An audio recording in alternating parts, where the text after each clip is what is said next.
So continue. Similarly, if one contemplates the majority of the mitzvahs, one will be able to appreciate that they will all improve the powers of our souls. So even though like it makes sense on a higher level, this leket and shechicha, parrot and adelat, all of these things, but when you learn deep inside and what lesson we can learn from this mitzvah, so that's exactly what the Rambam said on the previous page, right? So we must understand the deeper level of the mitzvahs and how they should apply, like affect our character. That's it. For example, the prohibition against vengeance and redeeming the blood of the slain person, as it is written, do not take vengeance or bear a grudge. The mitzvah you shall surely help, you shall surely raise up, weaken the qualities of the wrath and anger. Similarly, the mitzvah you shall surely return was instituted to remove the quality of selfishness. Similarly, the mitzvahs rise before you white-haired man and show respect to the elder, honor your father, and do not deviate from the institutions that they give you, the instruction that they give you, were instituted to remove the quality of impudence.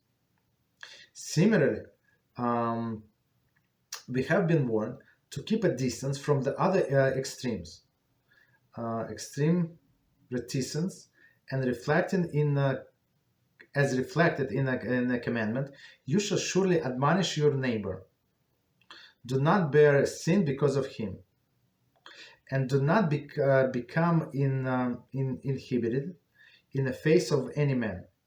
This mitzvah steer us from the reticence and lead us to the middle path. So let's read this again, and we're going to go, of course, line by line and try to explain Beezrat HaShem. So it says, similarly, if one contemplates the majority of the mitzvahs, one will be able to appreciate that they will improve the power of the soul. Right? So all of these mitzvahs were done, as Rabbi Reuven Shlit always say, that he quotes Vilna Gaon, for the correction of the one's character traits. Right? So and his students asked, so why is not of the 613 mitzvah? He said that's the whole purpose. So all of the 613 mitzvahs are to fix one's character trait, right? And that's why we cannot do any mitzvah like automatically. I mean, in the beginning when you just started, yeah, you do it automatically because it must be done, but you must learn deep inside. What exactly, like in order to perform mitzvah properly with the proper intention, you should see like how it should affect me, okay, my character traits. For example, the prohibition against vengeance and redeeming the blood of the slain person. Okay. As it is written, 1 second. As it is written, do not take vengeance or bear a grudge, right? So it's actually about 613 mitzvahs, right? So you're not allowed to take vengeance, right, or bear a grudge. So first of all, you have to understand that HaShem brought this to be, right? For whatever reason, the reason is not that person. The reason is our relationship between us and HaShem, right? And that's why, I mean, it's easier to say, I understand, easier to say than done. But if HaShem said so, it means that it is possible to do, right? Not to take vengeance, okay, and not to bear grudge. Continue. The mitzvah you surely help. 24 commentary. It's from Exodus 23:5. The mitzvah involved helping a person unload the donkey that has fallen under the burden. The verse specifies fallen donkey of your enemy. So it's actually from Mishpatim, I think. Right? So it says, so if you see the donkey of your enemy fell, right, you have to help him to unload. So meaning, as we said today in the beginning of the class. So peace is very important. So these enemies will say, okay, I hate this guy. I did all of these bad things to him for all of these years, and guess what? Look, he's helping. He stopped. He was going to work. Now he's going to be late to work, and he's helping me with my donkey. So maybe he's not that bad. Maybe I'm a little on the bad side. You understand? That's it's also quality of peace. So and you shall surely raise up. So what is this mitzvah? Commentary. It's from Dvarim 22:4. The mitzvah requires helping a person reload the donkey that has been fallen under the burden. So it's very similar, but a little different. Okay, continue. So this means that weaken the quality of wrath and anger. So maybe you were angry or like with that person or your enemy, but now HaShem said so. Now you're doing the mitzvah, and HaShem said why the second Beis Hamikdash was destroyed, right? Why? Because they did the mitzvahs without joy. So if a person does mitzvah because of the burden, because I have to do that. Like people cannot wait until the prayers are finished. They can go home and eat. I don't know, do whatever they want. It's not proper. It's not proper. You have an audience with the kings of the kings, and he's listening to you, right? If there is a minyan of the people, let's say I'm talking about men, so HaShem is there. The Shekhinah is there, hopefully, right? If there are 10 at least Shomer Shabbos people, Shekhinah is there, or a woman is talking, to, like even if she's alone. The Shekhinah is there, so why you rushing to finish this audience, right? Continue. Similarly, the mitzvah "you shall surely return" was instituted to remove the quality of selfishness, right? So, mitzvah of to return a lost article, whether it's an animal or some other articles. So and like. If person is selfish, so he said, okay, I found, I want to keep it, right? It's my lucky day. It's like a diamond ring. Okay, so I want to keep it, right? But he has to announce that I found this and that, so and people would come and give his signs, and the owner hopefully is going to be found, right? And in the case of the animals, a person has to care for that animal for this time, for like. On 30 days, like on some animals, like some animals that work even longer, in order to wait for maybe the owner is going to come, and he has to care about these animals, right? Or about garments, whatever he found. So that's working on a middot of selfishness. Okay, continue. Similarly, the mitzvah raised before the white-haired man. To show respect to the elder. Okay.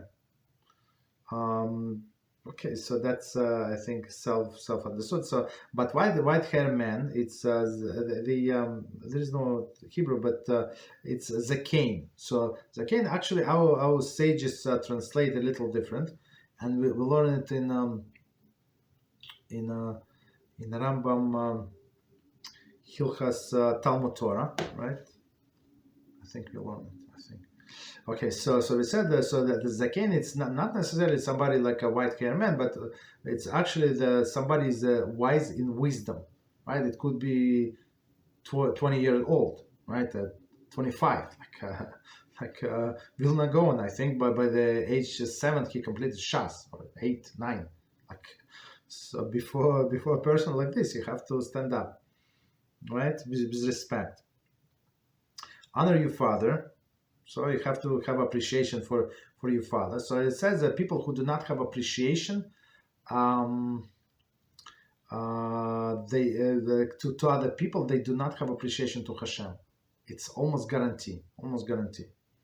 Okay. So if they can overlook, so it's easy. Like the way I see it, it's easy to be appreciative that your neighbor did some favor to you. So you every time you see the neighbor, you're going to remember HaShem does so much good every second of your life. And so it's easy, like, many times we just do not pay attention. But to the neighbor, for a little thing, yes. So if a person would not remember what neighbor did, so needless to say, he would not remember what HaShem does. Okay. Continue. Do not deviate from the instruction that they give you. Right? So elders and fathers, so hopefully father was kosher person, so they would give you instruction and to life. And hopefully it was from the Torah, of course. If it's not for the Torah, you're not obligated to listen, like live advice, okay? Right, and follow these instructions. So all of these things were instituted to remove the quality of impudence, right? So you can follow instruction, and if it were given by kosher people, so you have to understand it's good for you. Similarly, we have been warned to keep distance from other extremes, right? Reticence, as reflects in the command, you shall surely admonish your neighbor. So, okay. Do not bear sin because of him. So what does it mean? So there are actually two explanations. Two explanations on this verse. So yes, you have to admonish him, this neighbor, for whatever wrongdoing, on one hand, but do not insult him that like in public, and so the admonition must be like for his own benefit, right? So you want the person to change for his own good, for your own good, right? So you try to speak nicely and softly and try to encourage them, maybe listen to this, maybe watch this and read, and I understand that you do not know, but that's what it says, and it's a big punishment, and this and that, and if you do, it's a big blessing. Okay, so it must be done in a like respectful manner on one hand. On the other hand, if you do not admonish them, so you're going to bear sin because of him, right? So it's going to be like you sinned, right? So our job is to warn people. Whether they're going to listen to us or not, it's it's up to them. It's not you're not HaShem. Right. So, but we have to present the information. How many times depends on what they're doing wrong. Is it biblical or it's rabbinical? Okay. So it's not our topic, so we continue. And do not become inhibited in the face of any man. Right. So don't be like all of these people that ban because somebody is not going to donate because of this, because of that. They're not going to invite me to the party, so I'm going to give this person the compliments. Okay. This mitzvah steer us away from the reticence and lead us to the middle path. So that's our goal.